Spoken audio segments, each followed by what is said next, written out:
நான் அப்படியே அமர்ந்திருக்கும் போது வருகிறாள் பாத்தும்மா. ஆச்சரியம்!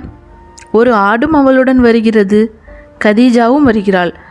ஆனால் பாத்தும்மாவுடன் வருகிற ஆடு சினையாக இருக்கிறது. நான் ஆனுமாவிடம் கேட்டேன், இந்த ஆடு யாரோடது? ஆனுமா சொன்னாள், இது என்னோடது, அக்கா தந்தது. பாத்தும்மா ஆனுமாவுக்கு கொடுத்த ஆடு. அம்மா சொன்னாள், பாத்தும்மாவோட ஆட்டின் மூத்த மகள்.